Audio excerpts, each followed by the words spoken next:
Sveiki, mėlyjeji, kurie, kas žiūrit šitą transliaciją gyvai. Tikiuosi jūsų neužpūsti ir nesušaut. Tie, kurie žiūrės šiltesnių metų laiku, aš jums jau pavydžiu iš anksto. Nesupykit už arbatą, bet šiuo metu balandžio 2 dieną, orealis laukia nekoks, tai truputėlį gal net ir bus pakosėjimų. Ką aš iš anksto norėčiau atsiprašyti, tai mano žargonai bus kai kurie techniniai ir paskutinį kartą, kai aš esu bandęs juos versti į lietuvių kalbą, IT žmonės manęs visai nesuprato. Apie ką nebus ši prezentacija, tai nebus apie tai, kaip Ecologica pritaikyti savo namie MP3 ar video filmam. Žinoma, juokauju. Iš esmės, čia nebus jokių gilių techninių dalykų. Kas norės paklausyti kažkokį techninį klausimą, kiek žinau, yra jau pakurtas chatas ir jo metu jūs galėsite užduoti klausimus, aš pasitengsiu juos atsakyti. Mano vardas Marius Krupoviesas, aš esu verslo sprendimų skyriaus vadovas iš ACC Distribution. Ir šios dienos tema yra Ecologicas debesiui. Ir jeigu kalbu apie debesį, aš turiu omeny debesį lietuvišką. Tai likite su manimi ir pradėsiu gal nuo problematikos.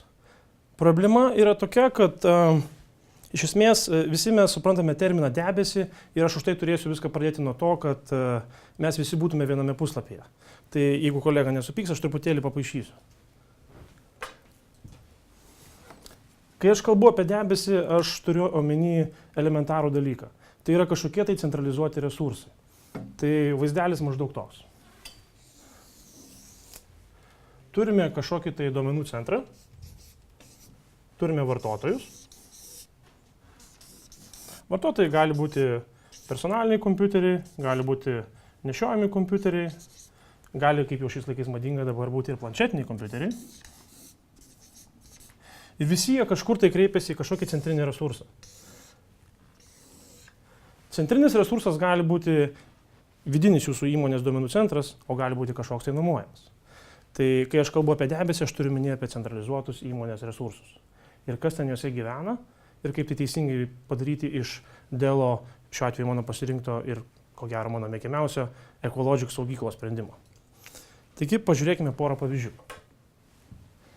Turbūt vis dar nepaslaptis, kad kai kurie duomenų centrai atrodo šitaip. Tai yra viskas kabo ant vieno ar kelių serverių. Ir nėra jokios centralizacijos. Ir jeigu nutinka toksai dalykas kaip gedimas, būna daug nelaimingų žmonių. Tasme, nelaimingų gal iš vartotojų pusės ir nelaimingų iš administratorių, nes administratoriai būna skriaudžiami vartotojų. Ir taip pat būna skriaudžiami jų vadovų. Ką daryti? Galima turėti antrą serverį. Problema – centralizuotas duomenų saugojimas. Kiekvienas serveris turi savo diskus, kad ir jie apsaugoti raidu, jie vis tiek yra kiekvienas pas save. Reiškia, jie turi kiekvienas savo duomenis. Jokios centralizacijos vis dar. Centralizacija tik tiek, kad viskas viename, kaip vadiname, krepšelyje. O net ir močiutė mokino, kad dėti kiaušinius į vieną krepšelį gal nelabai gera mintis, nes jeigu krepšelis nukris, prarasi visus kiaušinius. Ką daryti? Paprasta. Saugykla. Iš pirmo žvilgsnio atrodo geras sprendimas, viskas saugoma saugyklai, skaičiavimai vykdomi yra serveriuose, bet tai saugykla jinai lyg ir galėtų irgi turėti tą vadinamą single point of failure. Ne visai taip. Pažiūrėkime iš elementarios techninės pusės. Sakykime, mes kalbame tik tais apie serverį. Diskai, viskas gerai, jie apsaugoti raidų, dubliuoti, tripliuoti ir netgi taip toliau. Saugykla. Vaizdelis tas pats. Krūva diskų. Jie visi apsaugoti. Vieno ar dviejų diskų gedimas kažkokių didelių padarinių nesukelia. Kol kas viskas gerai ir lyg ir saugykla jokių pranašumų neduoda. Žiūrime toliau. Šiuo atveju iš galinės pusės. Čia yra, kur visas, kaip sakoma, stebuklas vyksta. Taip, maitinimo blokai. Taip, jie dubliuoti pas serverį. Valio. Aišku, yra tokių tarnybinių stočių, kurios naudoja ir vieną maitinimo bloką. Bet mes apie šitos nešnekam. Taip, žiūrime saugyklą. Taipogi, 2 maitinimo blokai. Valio, kol kas viskas gerai. Žiūrime kažkokį tai vieną pagrindinių komponentų. Pagrindinė plokštė. Jis yra viena ir netgi ne fiziniai gedimai, o programiniai gedimai gali sužlugdyti visos dienos darbą. Gal net ir ilgiau. Žiūrime į saugyklą. Turime 2 kontrolerius. Ir vieno kontrolerio gedimo atveju, kaip ir maitinimo bloko ar kietojo disko, viskas gerai. Mintis tokia, kaip ir 2 serveriai galėtų puikiai sugyventi su viena saugykla. Gal net ir daugiau. Realiai saugyklos, apie kurias aš šnekėsiu, jos palaiko dešimtis, gal net 100 serverių. Žiūrime, ką šiuo atveju turi pasiūlyti Dellas. Ir prieš tai pažiūrėdami, prisiminkime dar vieną problemėlę. Kai aš kalbu apie debesį, aš kalbu apie centralizuotus resursus, bet debesis būna dar ir toks. Suprant, ką turiu meni? Turite savo duomenų centrą, jame lik ir viskas fainai. Yra ir serveriai, yra saugyklos ir netgi darotės backupą. Bet pratrunka vamzdis. Prakiūro stogas. Pagaliau trenkia žaibas ir duomenų centro nebėra. Ką daryti? Tai vadinama, taip jeigu žiūrėt angliškai, recovery site arba disaster recovery. Idėja paprasta. Visi duomenys yra replikuojami. Reiškia, jūsų atkūrimo centras, iš kurio jūs vėl galite dirbti, jisai turi identiškus duomenys. Tai kaip ir apsaugo nuo vieno iš jūsų pagrindinių centrų griuvimų. Atsiprašau. Jeigu žiūrėti, ką Dellas turi saugyklų portfelyje, tai šis skaidrė dar nereprezentuoja viso, ką jie turi. Bet kas liečia saninės saugyklas, tai yra 3 pagrindinės grupės. Žemesnėje klasėje yra Power Vaultai, apie juos mes nešnekėsim, ir aukščiausia klasė yra Dell Compellent. Čia yra aukščiausia klasė ir apie juos mes irgi šiandien nešnekėsim. Šiandien fokusas yra Equalogikai. Taigi daugiau apie juos. Vienas iš esminių skirtumų nuo standartinių netgi Dello portfelio saugyklų yra šis, kurį geriausiai reprezentuoja, suprantu, kad tai atrodo kaip 6 klasės geografijos vadovėlių stilius, traukinukai. Pasirinkau traukinukus gal dėl to, kad man labiau patinka, o gal dėl to, kad jie solidžiau atrodo. Standartinio atveju būna procesorius, čia aš šiuo atveju pažymėjau lokomotyvų, ir būna diskų masyvas, dar kitaip vadinamas JBOD'as. Jeigu mums reikia daugiau vietos, mes pridam dar vieną vadinamą JBOD'ą, arba lietuviškai gal durnadėžę. Jeigu mums dar daugiau vietos reikia, prijungiam dar vieną ir dar vieną. Equalogikas veikia visai kitaip, nes tam yra priežasčių. Ir pagrindinė priežastis parodysiu, kodėl.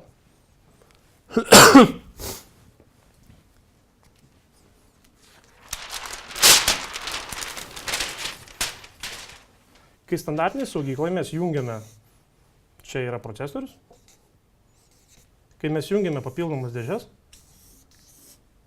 našumas dėl kiekvieno diskų pridamos našumo vertės auga linijiniu būdu į viršų.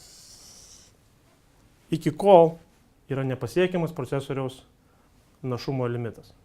Tada jau našumas eina šitaip, arba gal net šitaip. Equalogiko atveju.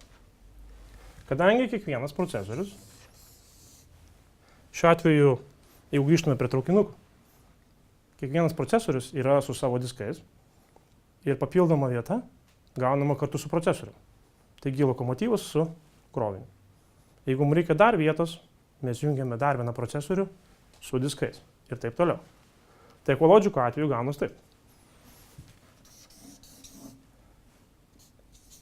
Yra ir procesorius, ir diskai. Ir procesorius, ir diskai. Ir taip toliau. Už tai našumas visą laiką linijinis. Tai yra esminis Equalogiko kaip architektūros išskirtinumas, kaip jau minėjau, netgi pačio Dello portfelio kituose gaminiuose. Žiūrime toliau. Kokios dar savybės mums turėtų būtinos būti, kad užtikrinti didelį duomenų kiekį, didelį pralaidumą, bet nebrangiai. Aišku, vienas būdų yra prisidėti daug SSD diskų. Labai brangus malonumas, ypatingai jeigu mes kalbam apie diskus, kurie yra Enterprise klasės. Koks sprendimas? Angliškai šis sprendimas vadinasi auto-tiering. Idėja labai paprasta.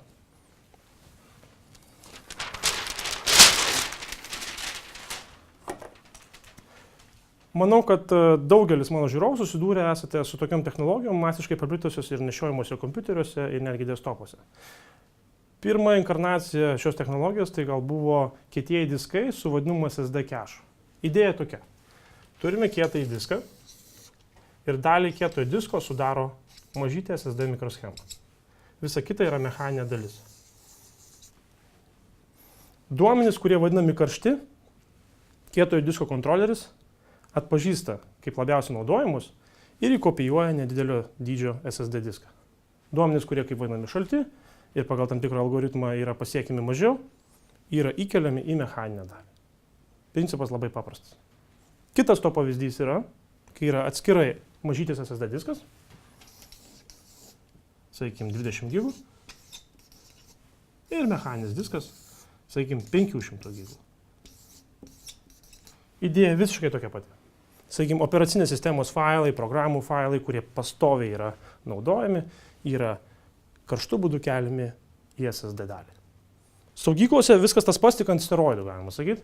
Idėja yra, kaip matote prezentacijoje, čia yra Ecologic masyvas, kuriame yra 7 400 GB SSD diskai ir 17 600 GB 10 000 apsisukimų mechaniniai diskai. Ką mes gaunam? Visiems karštiem duomenim, kurie šiaip statistiškai įmonėje sudaro maksimum 20%. Aišku, scenarijų gali būti visokių, bet bendras statistinis vidurkis pasaulyje karšti duomenys sudaro iki 20%. Reiškia, tam 20% yra SSD diskai, o mechaniniai daliai, kur yra šalti duomenys, yra mechaniniai diskai. Žiūrim toliau. Čia yra unikali Ecologic savybė ir ši savybė jam yra būdinga dėl vienos esminės priežasties. Kur anksčiau minėjau tą pavyzdį su traukinukais, kadangi kiekvienas Ecologicas eina su savo procesorium ir su savo diskais, jisai gali turėti taip vadinamą tieringą tarp mašinų. Įsivaizduokime, turime 2 Ecologico masyvus. Vienas jų yra truputėlį greitesnis arba, sakykime, mažiau apkrautas. Kitas yra smarkiau apkrautas ir gal netgi šiaip lėtesnis, turi lėtesnius diskus. Sistema automatiškai persibalansuos tarp sistemų. Jeigu šnekame apie lengvesnės klasės Ecologicus, tai gali būti 2 mašinos. Jeigu kalbam apie galingesnius daiktus, tai gali būti 16 mašinų. Ir visos jos veiks kaip vienas pūlas. Visa sistema bus matoma kaip vienas fizinis pūlas. Nerealus dalykas.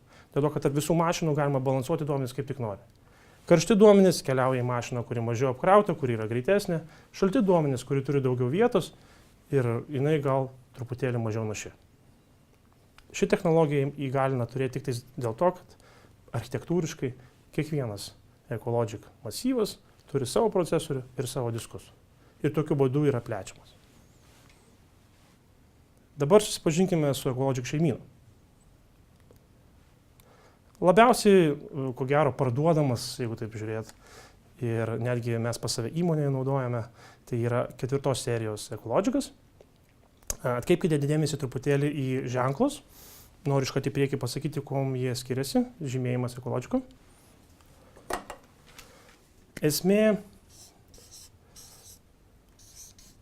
kai matote iš galo 2 nuliukus, tai reiškia, jos sąsaja skardinė yra 1 gigabitė.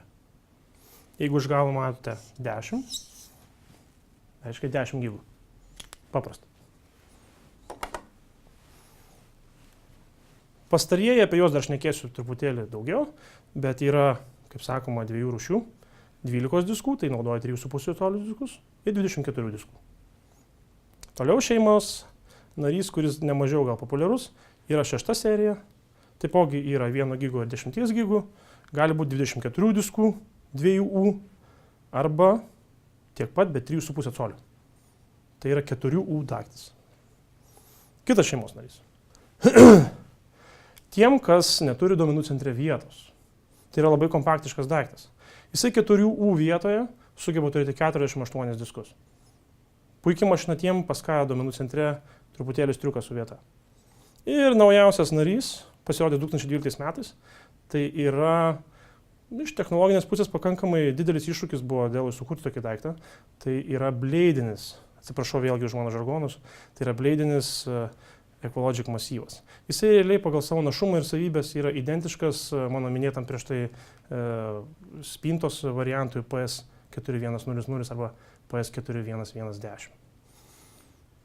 Kitas narys, kuris pasipildė jau netgi 2 kartą, yra NAS galva. Čia tiem, kurie sako, ką man daryti su failinė sistema. Aš noriu, kad mano vartotojai galėtų tiesiogiai kaip per NASA jungtis į tą pačią sistemą, yra tam ir pritaikytas sprendimas. Bet apie tai truputėlį vėliau. Dabar tiem pas ką yra vaizdinė atmintis, kaip pas mane.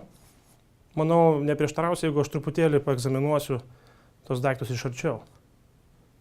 Čia matote PS4100, lygiai taip pat atrodo ir PS4110.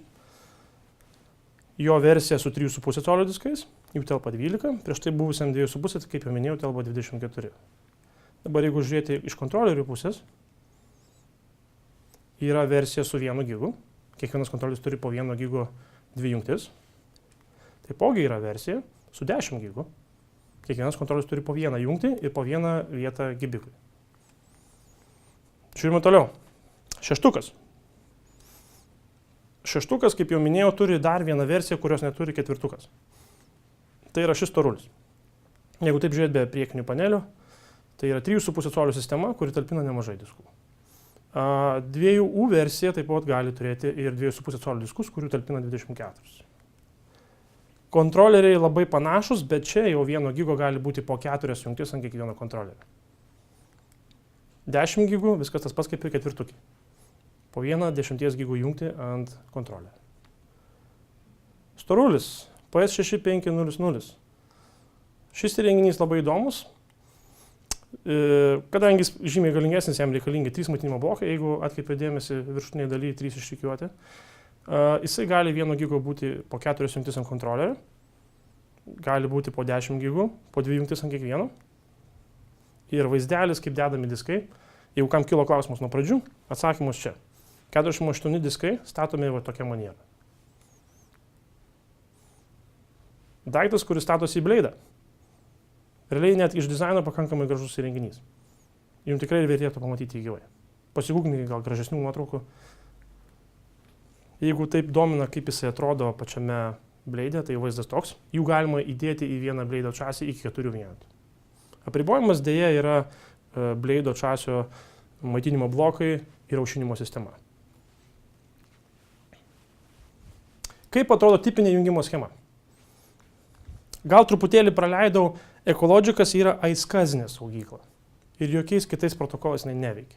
Tai yra ne SAS, ne Fiberis, tai yra aiskazis. Tai tipinė jungimo schema paprasta.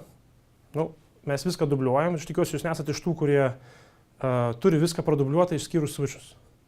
Tai patartina jungti 2 switchus, kad vieno iš jų gedimo atveju viskas veiktų toliau. Tai vaizdas toks. 2 switchai, keletas Ecologikų ir serveriai kreipiasi per juos. Bet ką daryti, jeigu mums reikia NASo? Labai paprasta. Čia ateina ta vadinama NAS galva, tai yra dar vienas procesorius. Ir tada vartotojai, kurie nori turėti galimybę pasiekti per CIFS arba NFS, jie gali šią galimybę turėti. Tiesa, kas liečia managementą, neminėjau pradžioj, visa sistema gali būti valdoma tiek iš VMware, tie, kas naudoja virtualizacijos aplinką VMware, netgi ne tik valdymo dalis, bet ir visos komandos duodamos VMware Ecologikoje yra natūraliai suprantamos. Jokių problemų su to neturėtų būti visai. Kas liečia Microsoft'o stovyklą, jokių problemų, viskas tas pats. Jums net nebūtina naudoti atskiros Ecologiko konsolės. Viską gali daryti arba iš Microsoft'o, arba iš VMware. Tas pats liečia ir NASA. NASas valdomas iš tos pačios vienos konsolės. Viskas yra konsoliduojama. Beje, nereikia jungtis į kiekvieną Ecologiko įrenginį atskirai. Jie visi valdomi kaip viena grupė. Daugiau apie NAS galvą. Vėlgi pas ką daugiau tokia vaizdinė atmintis. Čia vaizdelis iš priekio ir iš galinės dalies. Ir jisai, kaip ir standartinė NAS galva, turi tokias pat savybės, lyg tai būtų visiškai atskiras NAS įrenginys, bet jisai gauna visus privalumus, kuriuos duoda Ecologikas. Tai reiškia našumą. Kuo daugiau Ecologikų, tuo didesnis našumas. Tas pats liečia ir galvas. Kuo daugiau galvų sujungit, našumas auga. Tai reiškia, tu nesi apribotas vieno taško. Ir jeigu prisimena tą vieną mano pasakytą senelės patarimą, nedėk visų kiaušinių į vieną pintinę, tai nesijaudinkit, viena šita galva iš tikrųjų yra viduj dviguba. Iliustracijoje matote kairėje viršutinėje pusėje, kur vienas kontroleris ištrauktas. Iš to galite matyti, kad vienoje NAS galvoje yra 2 kontroleriai. Pats kontroleris ištrauktas yra pavaizduotas apačioje. Ir toliau dešinėje viršuje yra priekinė dalis. Pajungimo tipai. Nasinė galva gali būti 1 gigabito, tai yra apačioje, arba 10 gigabitų. Labai paprasta. Ačiū. Dabar jūsų klausimai. Kiek kainuoja pigiausias? Čia truputėlį gal duosiu, kaip čia,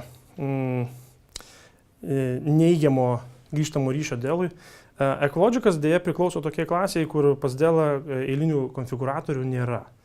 Bet pigiausias Dell'o Ecologic modelis galėtų kažkas kainuoti apie 30-50 tūkstančių, labai priklausomai nuo to, kas yra jame, nes, kaip minėjau, sistema palaiko tieringa.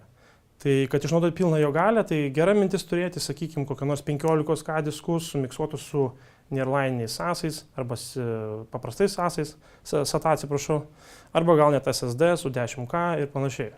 Tai šitie dalykai labai, pavyzdžiui, pats časis gali būti gal ir žemiausios klasės, bet priklausomai nuo to, kas jo viduje bus, sistemos kaina gali labai, labai skirtis. Tiesa, prisiminiau vieną dalyką, kurio nepaminėjau. Visos programinės įrangos funkcionalumas, jisai įeina į kainą. Nereikia jokių papildomų licenzijų pirkti. Jeigu nusipirkote Ecologiką, tas pats ir tieringas, viskas įeina. Ir ši sistema, kadangi palaiko, kur dažniausiai kitose saugyklose būna replikavimo mechanizmą, tiesa, ir sinchroninis, ir asinchroninis, jie įeina į kainą. Taip, kitas klausimas. Duomenų saugykla taip pat turi silpnąją vietą. Single point of failure. Tai yra šasi rėmas, į kurį statomi diskai. Tai yra diskai dubliuoti, maitinimo blokai dubliuoti, kontroleriai dubliuoti, bet šasi nedubliuotas. Teisingai ar ne? Neteisingai. Idėja tokia. Kai kalbam apie šasi, aš tikiuosi, aš teisingai jūs supratau, turbūt turėtų omeny backplane, ten, kur statosi diskai. Ir visas backplane'as yra dubliuotas, bet to neužtenka. Dubliavimas dar ne viskas. Kas ten yra padaryta, ten yra pasyvinis backplane'as. Reiškia, jame nėra jokių aktyvių komponentų, nėra jokių tranzistorių, jokių mikroschemų, jokių kondensatorių. Ten yra tik takeliai. Realiai niekam ten nėra suges, nebent kažkas praeis kirviu ar kažkas panašaus. Tai nėra silpnoji jo vieta. Ar prie masyvo galima prijungti kito gamintojo external storage, kaip su duomenų migravimu į Dell masyvą? Deja, čia atsakymas neigiamas, šito padaryti negalima. Nebent yra vienas sprendimas, jeigu naudoti tarpinį virtualizavimo sprendimą. Pati Dell'o saugykla irgi yra virtualizuota. Tiesa, čia prisiminiau dalyką, kurio irgi nepaminėjau. Būdas, kurio rašoma yra Ecologica, yra vadinamas virtualizuotas. Visas duomenys, kuriuos siunčiame į virtualizuotą Ecologica, yra visi sukapojami į vadinamus puslapius. Skirtingi gamintojai šią technologiją vadina skirtingai. Idėja tokia, kad viskas yra kapojama į 2 MB failiukus ir jais yra operuojama. Jeigu yra 2 Ecologicai, tai tie gabaliukai, pagal, kaip jau minėjau, karšti šalti duomenys, pagal tą principą, jie yra migruojami iš sistemos į sistemą ir netgi tarp skirtingų tierų. Sakykime, čia tieras 1 su SSD diskais, čia tieras 2 su mechaniniais diskais. Tai šitie gali migruoti priklausomai, kaip jie yra naudojami. Taip, ar yra kokios nors iš švietimo sektoriaus įmonės naudojančios jau šį sprendimą? Koks garantinis laikotarpis maksimalus? Garantinis laikotarpis maksimalus yra 5 metai, taipogi yra ir vadinamas on-site'as. Dell'o paties beje garantija Lietuvoje yra suteikiama pačio Dell'o. Ir aukščiausias laipsnis yra 4 valandos reagavimas, dar vadinamas mission critical. Kas liečia švietimo sektorių, atsakymas taip yra, dėja negaliu aš jums čia kaip ir paslaptis, verslo paslaptis gal sakyčiau, negaliu aš šiuo momentu paminėti įmonių pavadinimų. Bet atsakymas teigiamas taip. Paskutinis klausimas, kaip matau. Ar gali papasakoti apie Vistart iš Dell? Galėčiau, bet iš esmės turėčiau kaip ir sukurti dar vieną prezentaciją, tai norėčiau šią minutę į tai nesivelti. Koks didžiausias klientas pasaulyje iš Dell Ecologica? Nesu tikras, bet ko gero Facebookas. Facebookas yra grynai padarytas ant Ecologic sistemos. Ačiū visiems žiūrėsiu.